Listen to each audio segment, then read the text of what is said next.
Hi everyone, it's Sydney. Today we're going to be making some bath bombs. If you were at the No Limits event, you remember making some bath bombs with LeAnne and Marissa. But this is an instruction video. There's some instructions on the No Limits webpage, but this is if you need some further instructions, so we're going to be doing it together today. So some of the things that you need are some mixing bowls for your ingredients, measuring spoons, measuring cups, whisk cups for your oils, a spoon for stirring, bath bomb molds. I have some little heart ones here. And if you were at the No Limits event, you remember that we use Easter eggs. So if you need to go to the store, you can grab some of those and they work perfectly, and some plastic bags. And for our materials, you're going to need 1 cup of baking soda, half a cup of citric acid, which we have right here, half a cup of cornstarch, half a cup of Epsom salt, and then you're going to need some essential oils of whatever your choice is. Today I'm going to be using some lavender ones, some vegetable oil, and then some food coloring. You don't have to use the food coloring, but we're going to use some food coloring today. Alright, so we're going to get started in mixing everything. So we're going to take a big mixing bowl and you're going to add your 1 cup of baking soda. So we're going to put this into the bowl. Make sure it's all in there. And then we're going to take our half a cup of Epsom salt and mix that in there as well. And then your half a cup of cornstarch. And we're going to mix all that together. Alright, and you're going to take your whisk and you're just going to mix it all together like this. And you just want to break up any clumps that are in there, and you're not going to mix in your citric acid yet. We still have that on the side over here, so we'll get rid of some of these bowls. But we're just going to mix it up and make sure it's all mixed together and make sure that there's no clumps on the inside. And then we'll add in the rest of the ingredients after this.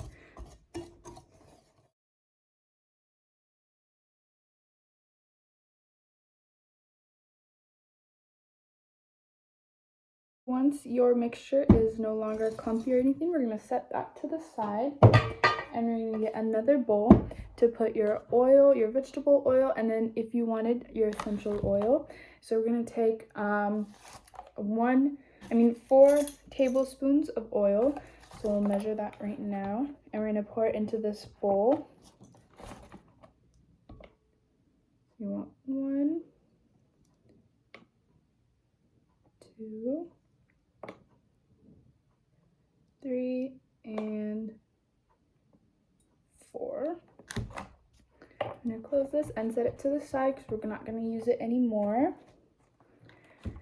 And then for your essential oils, I'm just going to use a little bit because a little goes a long way. Don't forget that. So I'm just going to use like 1/4 of a teaspoon.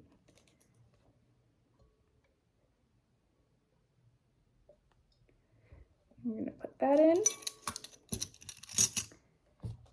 And we're going to close this up and set it to the side because we're not going to need it anymore. And then you're going to take your spoon and just mix this together.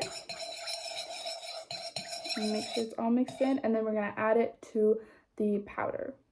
So I'm actually going to end up adding a little bit more of the essential oils. I'm probably going to add another teaspoon, another 1, probably a half teaspoon. It really just depends on your personal preference, if you want to smell really strong or not. So yeah, so just add how much you think is okay. And then we're just going to mix this together. Make sure it's all mixed in. And it's not going to be very much, so it's going to look something like this.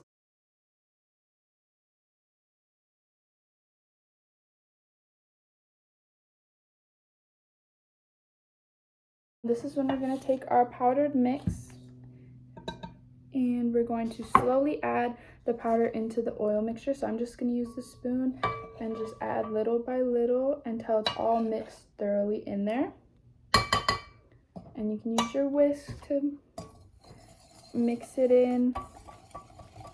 And this might take a little bit of time, which is okay. So you're just going to keep mixing and then just add little by little until all of it is gone. And if you'd like, the more you add in, the harder it's going to be to mix in together. So you'll be able to use your hands if you want to. I'm just using the whisk right now. But once you keep adding a lot more in, it's going to get harder to mix in. So you can use your hands if you want, or a spoon or anything else that you have at home. So just going to mix it all together.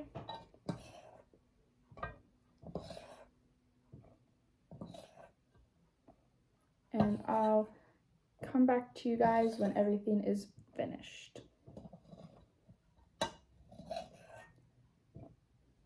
So I added the rest of the mixture in, and it's getting a little bit hard, so I'm going to mix it with my hands.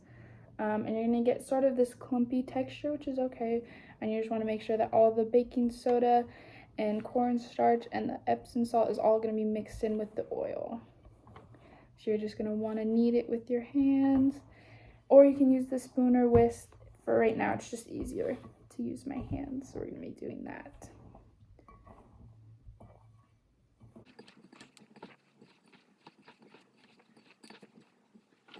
Now that the mixture is all mixed together, and I'll show you what that looks like in a second, we're going to add our food coloring next. Any food coloring works, any color, and it's gonna turn your bath that color. So whatever color you want your bath to be, you can add that in. And you can do separate batches, like separate your batches and make a few different colors, but today we're just gonna be making one color.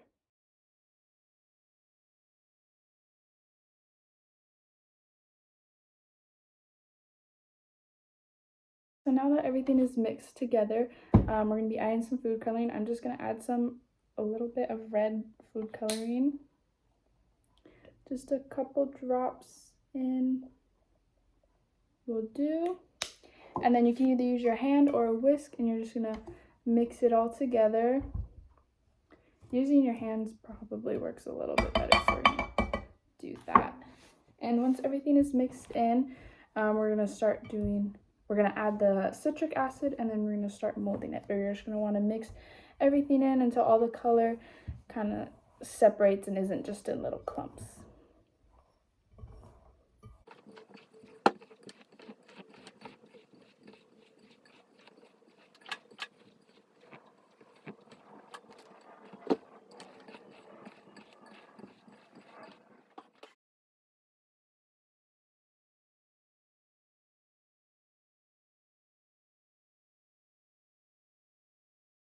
So once your mixture is all mixed in and sort of looks like that, we're going to add our ½ cup of citric acid. And then we're going to mix that in again. And this time I'm just taking the whisk and mixing it in because everything is pretty much thoroughly mixed in already. So we're just going to mix that in.